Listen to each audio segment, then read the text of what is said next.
ร้างกำไรบ่ได้ยากนะพี่เจ้าเนาะบ่ได้ยากคือแนวใดเนาะก็คือราคาเนาะที่ดีขึ้นแล้วก็ลงเนี่ยมันมักจะขึ้นไวลงไวเพราะหยังเนาะบวกกับเดี๋ยวนี้วิกฤตเนาะมันจะบีบบังคับเนาะบีบบังคับคือแนวใดเนาะบางคนก็เจอวิกฤตที่อาจจะต้องได้พยุงเนาะธุรกิจของตัวเองเนาะก็อาจจะมีการขายทรัพย์สินเนาะสินค้าทองคำบ่หรือว่าคือนักลงทุนเนาะที่เขาขายดิจิตอลก็จะเข้าขายบิตคอยน์บ่เนาะแค่ว่าเอาเงินจำนวนหนึงเนาะไปพยุงธุรกิจที่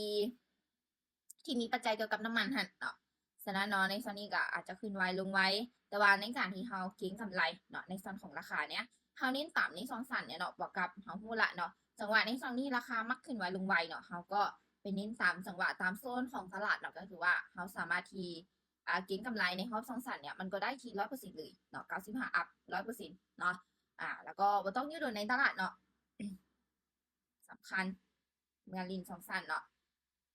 โอเคเนาะถือว่าในส่วนของกราฟณปัจจุบันนี้เนาะก็ค่อนข้างว่าเริ่มที่จะก้าวเข้าสู่ช่วงไซด์เวย์ได้ละเนาะทางนี้ทางนั้นเนาะเวลาที่ตลาดเนาะเริ่มเข้าสู่ช่วงของไซด์เวย์หรือว่าเริ่มก้าวเข้าสู่ช่วงฐานราคาเนาะที่ใกล้เคียงกันหรือเอิ้นว่ากรอบพันทับพันต้านเนาะเป็นกรอบที่ฐานบ่แข็งแรงเนาะหรือว่าบ่ชัดเจนก็แนะนำให้แต่ละคนเนาะบ่ฟ้าวเข้าเที่ยเวลาที่ว่าเทรดเองก็เช่นกันเนาะ โดยลักษณะกราฟเนาะเวลาเราเบิ่งภาพรวมตลาดมันจะเห็นเป็นในลักษณะแบบนี้เนาะลักษณะก็คือทางหลังเนี่ยเนาะอาจจะอยู่ในโซนที่เคยขายเนาะสังเกตเบิ่งจากแนวโน้มเนาะที่ทำการปิดตัวลง แต่ว่าข้างหน้านี่ค่ะอยู่ในโซนที่ทำการซื้อเนาะหรือว่าปิดตัวขึ้นแบบนี้เนาะก็คือในโซนจังหวะนั้นนี้บ่แนะนำให้เข้าเลย เป็นอย่างนั้นจึงว่าบ่แนะนำให้เข้าเนาะเพราะว่าทางในอดีตผ่านมาแล้วก็ในปัจจุบันนั้นน่ะเวลาที่นักลงทุนเนาะเขาเจ้าเข้ามาวิเคราะห์เขาเจ้าจะเบิ่งเห็นได้ว่า แนวโน้มในจุดนี้เนาะราคาที่จะขึ้นจะลงเนี่ยมันจะยังบ่ทันชัดเจนเนาะเพราะว่าอย่างกลุ่มคนที่เคยซื้อเคยขายในส่วนราคาเนี่ยมันยังหลายอยู่เนาะแล้วจะเห็นให้ในฐานการเข้าเนี่ยมันจะมีแต่หาแทบใส่ในกลุ่มลงทุนเนาะก็จะมีแต่กลุ่มที่ว่าเขาเจ้าต้นทุนบ่หลายเนาะหรือว่าเป็นปลาน้อยเท่านั้นที่เข้าเนาะฉะนั้นเนาะเมื่อต้นทุนบ่หลายเนาะการที่มาเข้าแล้วจะเห็นให้ราคาเนี่ยสามารถทวงตามทิศทางที่ชัดเจนเนี่ยมันก็จะบ่ได้เนาะสังเกตเลยทางโซนหน้าก็จะเป็น ส่วนเข้าขายเนาะแต่ว่าในส่วนกลางถ้าเป็นส่วนซื้อแบบนี้เนาะฉะนั้นในการเข้าในซองนี้นี่โอกาสถือกดดันราคาหลายเลยเบิ่งแต่ลักษณะของแท่งเทียนก็ได้เนาะแนวโน้มของตลาดมันจะขึ้นจะลงเนี่ยมันจะบ่ได้ชัดเจนเนาะฉะนั้นเวลาที่เขาเข้านะให้ยามๆพวกเจ้าเนาะให้ความสนใจกับจุดนี้เป็นหลักอยากให้เจ้าเนี่ยสามารถเก็บกำไรได้รอบละ2 ล้าน3 ล้าน4 ล้านเนาะต้นทุนเท่าไหร่อ่าต้นทุนเท่าไหร่ตอนนี้ใครเอาต้นทุนมาที่500 USDT เนาะค่ะที่เก็บ โอเคเดี๋ยว ล้า จะ น ถามจาก2-3ใบเรื่องมื้อนี้จะถามจาก2-3โอเคเนาะเดี๋ยวมาศึกษาเบิ่งน้ำกันเนาะเดี๋ยวค่อยจะพยายามเน้นจัดการความเสี่ยงให้นำพร้อมเนาะถ้าว่าความเสี่ยงสูงหลายเนาะก็ลองพิจารณาเบิ่งเนาะถ้าว่าเรายอมรับความเสี่ยงบ่ได้ก็บ่ฟ้าวเข้าเนาะอันนี้คือแนะนำด้วยความรักความแพงเลยเนาะในส่วนนี้สำหรับ Ethereum ในส่วนนี้เนาะก็เริ่มก้าวเข้าสู่ไซด์เวย์ได้ละอะฮะตอนนี้กำลังเลือกกราฟอยู่เนาะกำลังเลือกกราฟอยู่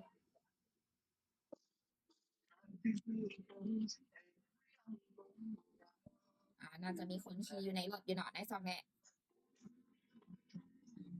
ขออนุญาตนำเด้อเนาะขออนุญาตนำเนาะ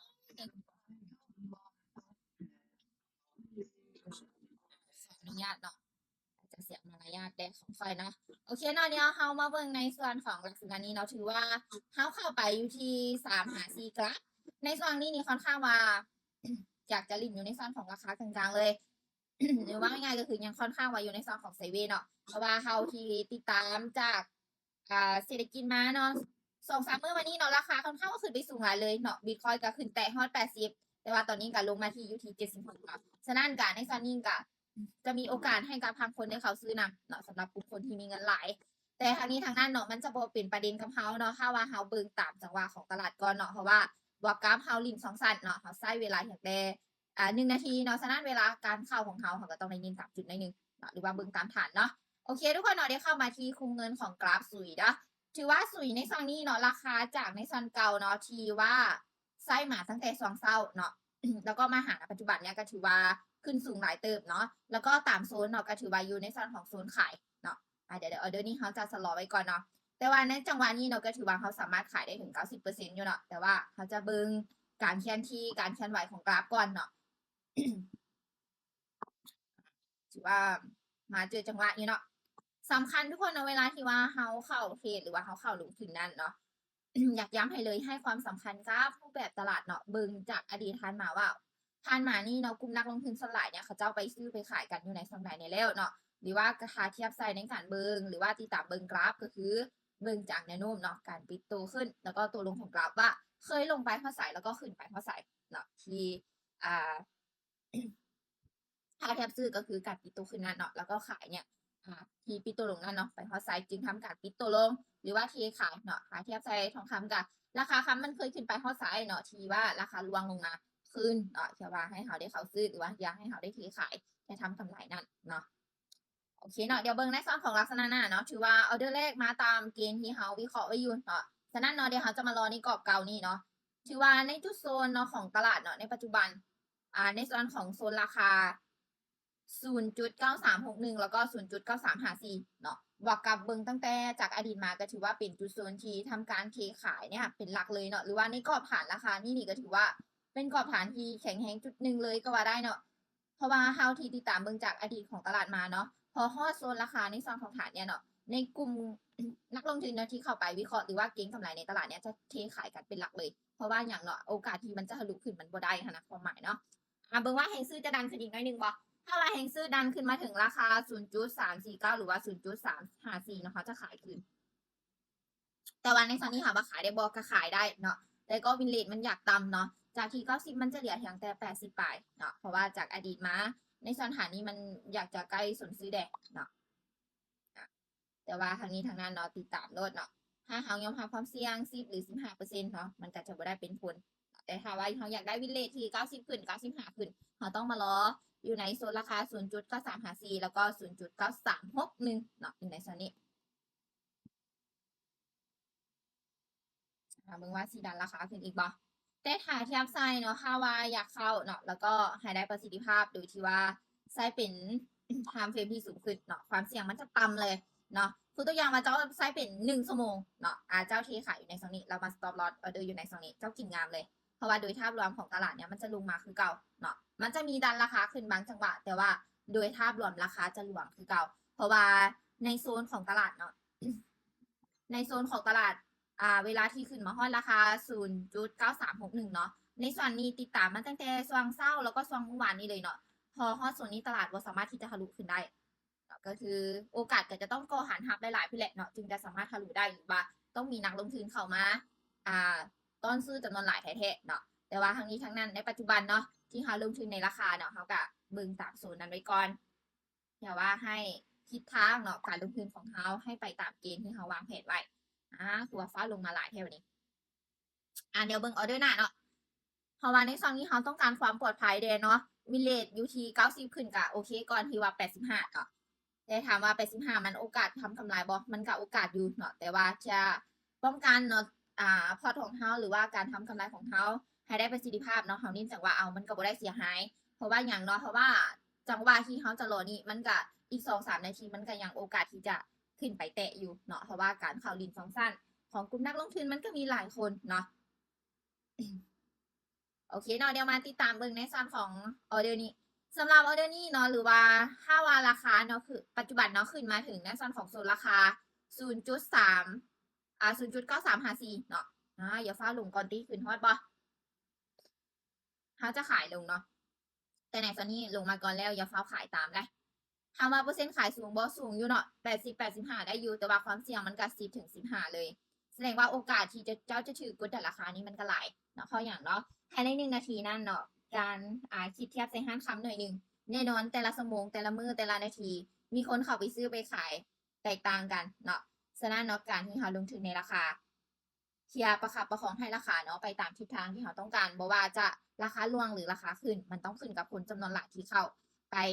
ซัพพอร์ตเนาะหรือว่าให้ความสนับสนุนกับในจุดนั้นเนาะฉะนั้นเนาะถ้าว่าก่อผ่านราคาของเจ้าอาจจะบ่เหมาะสมเนาะจะต้องได้ไปเปลี่ยนเป็นการถือครองหรือว่าการเทรดสปอร์ตแทนเนาะหรือว่าฟิวเจอร์นี่อาจจะบ่เหมาะสมกับเจ้าเนาะ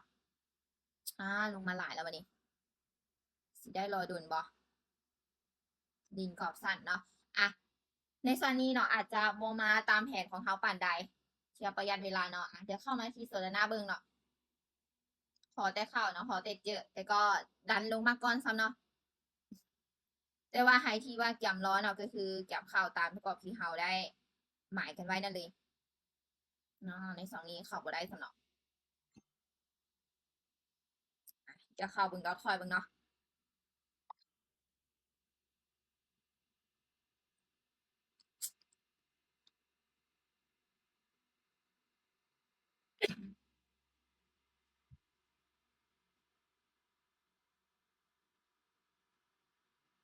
โอเคทุกคนตอนนี้เขาจะมาจับจังหวะเข้าอยู่ที่ดอทคอย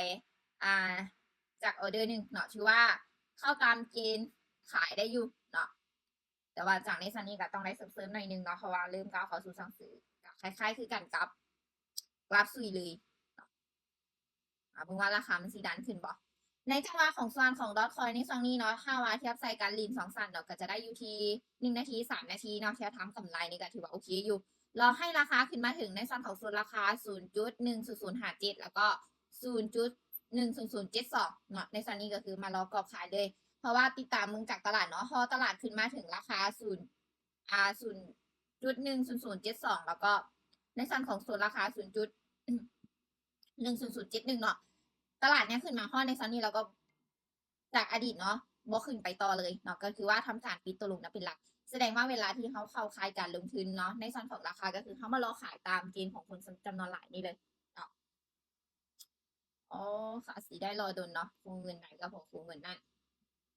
เดี๋ยวกลับมาหาสีเบิ่งเนาะอ๋ออันนี้แหงลงมาหลายเลยเดี๋ยวถ้าว่าเขาใช้เป็นทางเฟรมที่สูงขึ้นเนาะก็คือกินงามเลย แต่ว่าในกรณีที่เขาใช้ใน1 นาทีเนาะ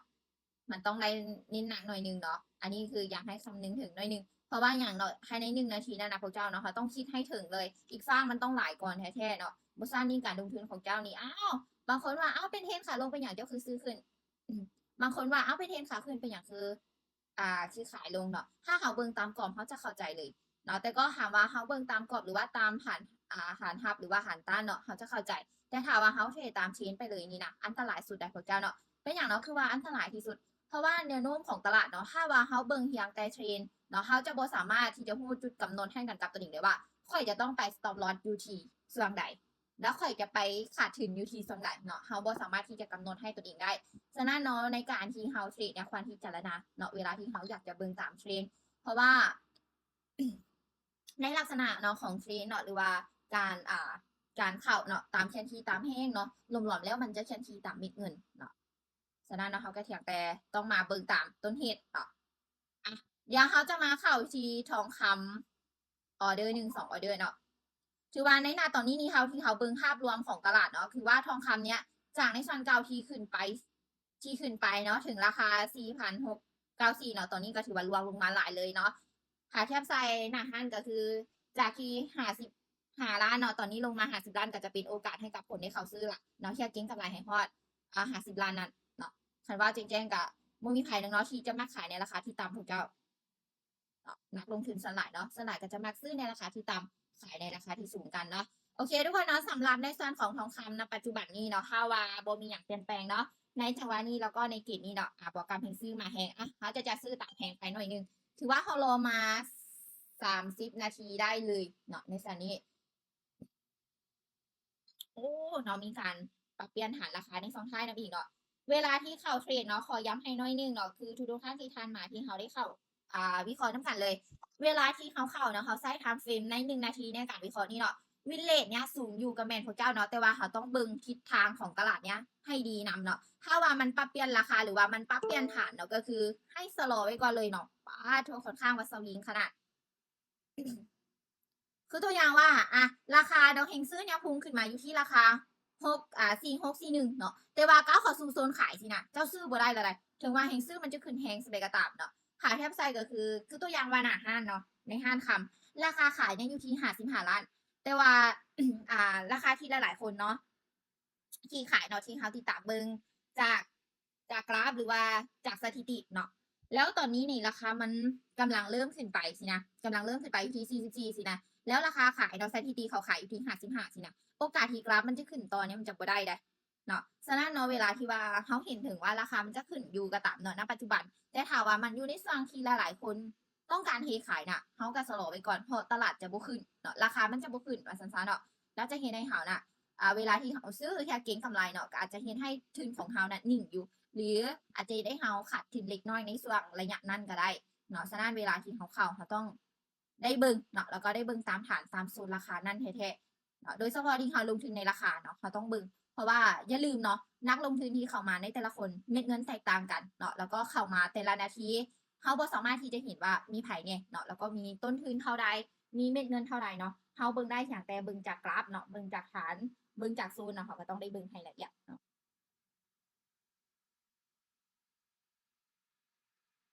ตอนนี้ถือว่าเริ่มร่วงลงมาแล้วเนาะ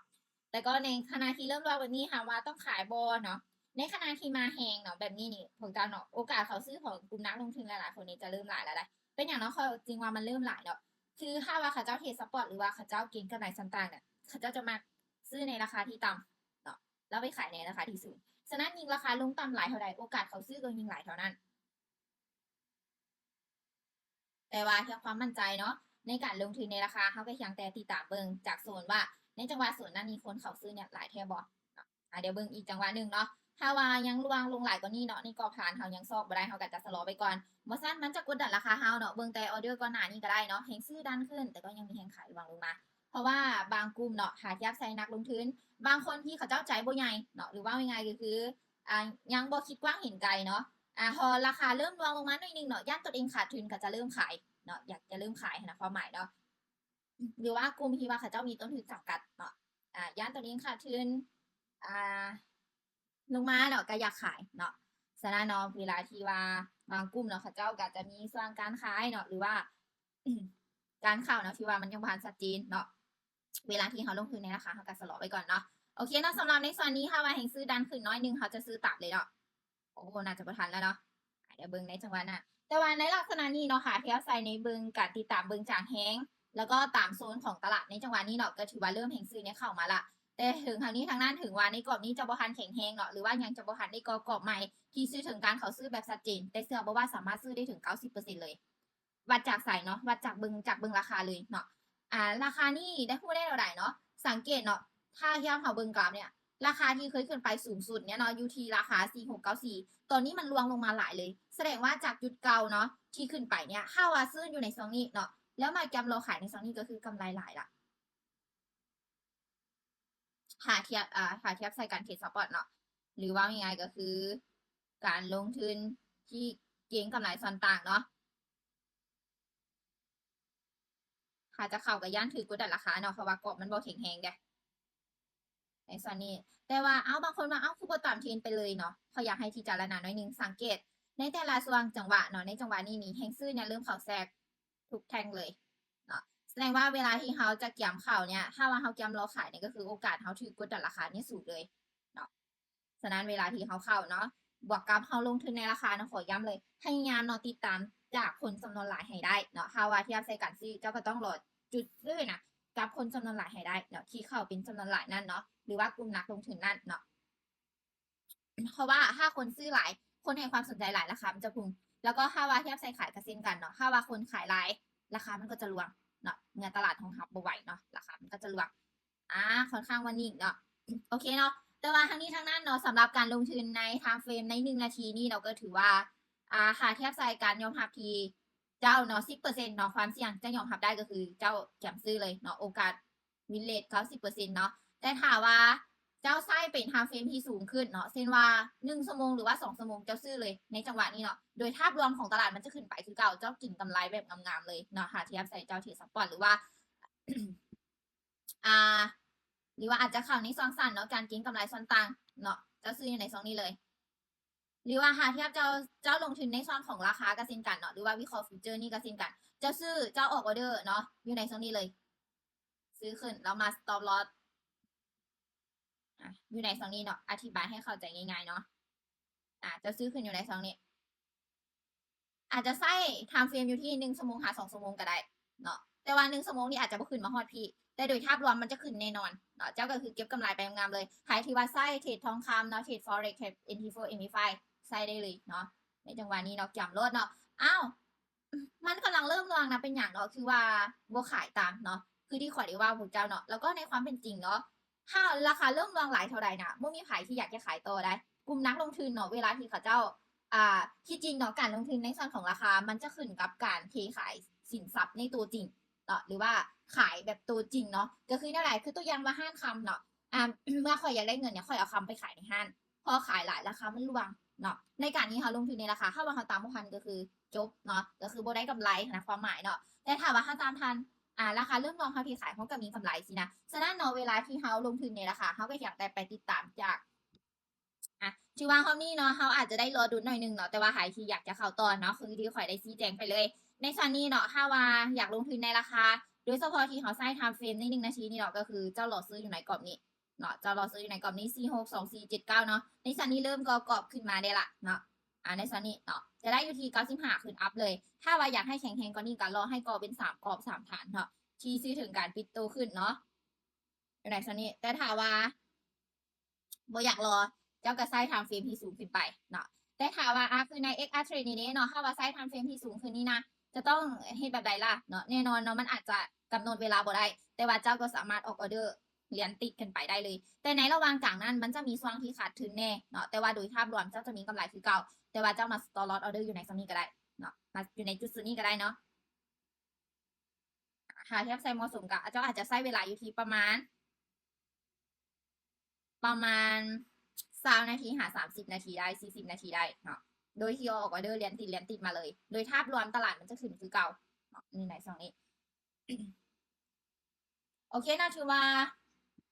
มาเขามีกำไรอยู่ที่700,000หา800,000คือเก่าเนาะเมื่อวานนี้ก็เก็บรอบละ800,000เนาะเขาได้2รอบกะรอบที่2มาใน1,000,000พอดีเป็น1,800,000เนาะในส่วนของตัวแรงคิดว่ามันคุ้มค่าได้พวกเจ้าเนาะในรอบนี้เนาะเขาอาจจะออเดอร์ที่เขามั่นใจเนาะเขาเข้าได้เขาจับจังหวะได้อย่างออเดอร์เดียวเนาะเขาลงทุนไปได้500,000บอกได้800,000มันก็เป็น800,000ที่ได้คุณภาพแล้วเนาะหรือว่าง่ายๆก็คือมันได้800,000ที่เขาสามารถกำหนดได้นะความหมายเนาะดีกว่าที่ว่าค่อยจะสร้าง800,000เนี่ยค่อยต้องบริหารไปแบบใดเนาะมันจะแตกต่างกันได้พวกเจ้าเนาะโดยที่ว่าเขาบ่ฮู้จุดเข้าจุดออกเนี่ยยากเลยเนาะฉะนั้นเนาะอยากให้แต่ละคนเนาะลองเอาแนวทางเนี่ยลองไปปรับใช้เบิ่งเนาะเน้นจับจังหวะเข้าทีละ2-3ออเดอร์ก็ได้เนาะเพราะว่าเราลงทุนใน1 นาทีแล้วเขาใช้ไทม์เฟรมใน1 นาทีนี่นะพวกเจ้าเนาะอยากให้คำนึงให้หลายที่สุดเลยเนาะคู่แข่งเขาเนี่ยมันแต่ละนาทีเนาะมันมีหลายอยู่แล้วเนาะฉะนั้นเนาะเพื่อความปลอดภัยของเราต้องเบิ่งตามจังหวะแล้วก็เบิ่งตามฐานของตลาดเนาะถ้าว่ามันเริ่มปรับเปลี่ยนไปบ่จำเป็นต้องอยู่ดนในตลาดเลยเนาะหยุดเลยครอบหน้าจึงเข้าเนาะครอบนี้เก็บได้800,000ครอบต่อไปเก็บได้1,000,000หรือว่า2,000,000เนาะมันก็เป็น1,800,000 2,800,000แล้วหรือว่าอาจจะเก็บได้800,000อีกก็เป็น1,600,000แล้วเด้เนาะมื้อนึงหาเงิน1,600,000หาเงินได้2,000,000เนาะหรือว่า3,000,000เพียงแต่ค่อยเสียเวลาเข้าเนาะทอดละออเดอร์เนาะค่อยว่ามันคุ้มค่าหลายก่อนที่ว่าเขาจะไปเทรดรัวๆไปเลยเนาะโดยเฉพาะที่เขาใช้ไทม์เฟรมที่คือตัวอย่างเนาะเขาเบิ่งตลาดแล้วเนาะแต่ว่าเขาอยู่เป็น2-3 ชั่วโมงเนาะจนกลายฐานตลาดไปแบบนี้นะมันกับโบเวิร์กเนาะจากที่กำไรจะอาจจะขาดทุนไปซ้ำเนาะโอเคเนาะสำหรับในรอบนี้เนาะเดี๋ยวเราจะโจกันไว้ก่อนเนาะกับกำไร800,000ของเขาเดี๋ยวไว้ในรอบของ7 โมงก่อนแรงเนาะเดี๋ยวค่อยหามาวิเคราะห์อีกครั้งหนึ่งเนาะถือว่ามื้อนี้ค่อยมีโมงRDCนำเนาะในรอบของ7 โมงตอนแรงเนาะเดี๋ยวมาเบิ่งในรอบนั้นเนาะว่าเขาจะสามารถเก็บได้800,000คือเก่าบ่เนาะถ้าว่าเก็บได้800,000กับ2 รอบกับ1,600,000แล้วเนาะโอเคทุกคนเดี๋ยวไว้พอกัน